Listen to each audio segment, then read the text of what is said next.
Buenos días a todos, mi nombre es Juan Diego Marroquín y vengo a hablarles un poco sobre un accidente en una central nuclear que conmovió al mundo entero.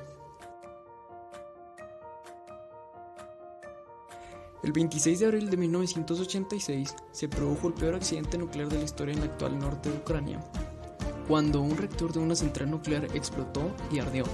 El incidente, rodeado de secretos, fue un momento decisivo tanto en la Guerra Fría como en la historia de la energía nuclear. Más de 30 años después, los científicos estiman que la zona que rodea la antigua central no será habitable hasta dentro de 20.000 años. El desastre tuvo lugar cerca de la ciudad de Chernobyl en la antigua URSS, que invirtió mucho en la energía nuclear después de la Segunda Guerra Mundial. A partir de 1977, los científicos soviéticos instalaron 4 reactores nucleares en la central nuclear, que se encuentra al sur de la actual frontera entre Ucrania y Bielorrusia. Una de las ciudades más afectadas por el desastre de Chernobyl fue la ciudad de Pripyat, al norte de Ucrania. El 25 de abril de 1986 se programó el mantenimiento rutinario del cuarto reactor de la central nuclear Vladimir Ilich Lenin, y los trabajadores planearon utilizar el tiempo inactivo para probar si el reactor podría enfriarse si la central se quedaba sin suministro eléctrico. Sin embargo, durante la prueba de los trabajadores incumplieron los protocolos de seguridad y aumentó súbitamente la potencia centro de la central. A pesar de los intentos de apagar el reactor, otro aumento de potencia provocó una reacción en cadena de explosiones en su interior.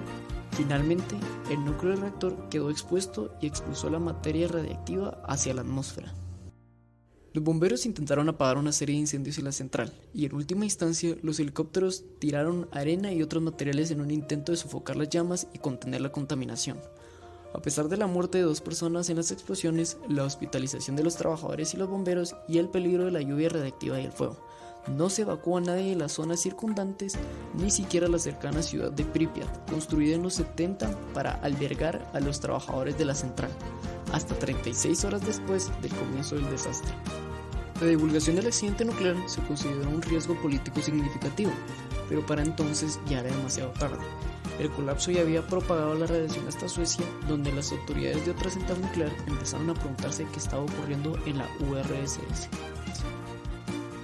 El mundo enseguida se dio cuenta de que estaba presenciando un acontecimiento histórico. Hasta el 30% de las 190 toneladas métricas de uranio de Chernobyl estaban en la atmósfera. La Unión Soviética evacuó finalmente a 335.000 personas y estableció una zona de exclusión de más de 30 kilómetros de ancho.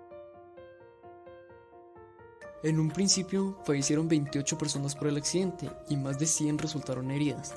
El Comité Científico de las Naciones Unidas para el Estudio de los Efectos de la Radiación Atómica ha informado de que más de 6.000 niños y adolescentes desarrollaron cáncer de tiroides tras haberse expuesto a la radiación del incidente, aunque algunos expertos han rebatido dicha afirmación. Los investigadores internacionales han pronosticado que en la última instancia unas 4.000 personas expuestas a altos niveles de radiación podrían sucumbir a cánceres vinculados a la radiación, y que unas 5.000 personas expuestas a niveles inferiores de radiación podrían correr con la misma suerte. Con todo, las consecuencias totales del accidente, como los impactos en la salud mental y las generaciones posteriores, siguen siendo un tema de debate y estudio. Los restos del reactor están dentro de una enorme estructura de contención de acero, desarrollada a finales de 2016. Los esfuerzos de contención y supervisión continúan, y se prevé que las labores de limpieza continúen hasta el año 2065, como mínimo. El impacto del desastre en el bosque y la fauna circundantes también sigue siendo un tema investigado activamente. En el periodo inmediatamente posterior al accidente, una zona de unos 10 km² pasó a denominarse el Bosque Rojo, porque muchos árboles adoptaron un color marrón rojizo y murieron tras haber absorbido altos niveles de radiación. En la actualidad, en la zona de exclusión reina un silencio inquietante, pero lleno de vida. Aunque muchos árboles han vuelto a crecer, en los últimos años los científicos han hallado pruebas de niveles elevados de cataratas y albinismos y tasas inferiores de bacterias beneficiosas entre algunas especies de animales de la zona. Debido a la extinción de la actividad humana alrededor de la central nuclear, las poblaciones de algunas especies como linces y alces han aumentado. En 2015, los científicos estimaban que había 7 veces más lobos en la zona de exclusión que en reservas cercanas comparables, gracias a la ausencia de. El desastre de Chernobyl tuvo otra consecuencia. La facturación económica y política aceleró el fin de la URSS e impulsó un movimiento antinuclear internacional. Se estima que el desastre ha costado más de 210.000 millones de euros en daños.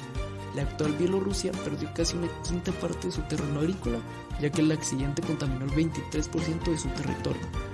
En el punto álgido de la respuesta ante el desastre, en 1991, Bielorrusia gastó el 22% de su presupuesto total para hacerle frente a Chernobyl. Hoy en día, Chernobyl atrae a turistas que están intrigados por su historia y su peligro, pero aunque Chernobyl simboliza la posible devastación de la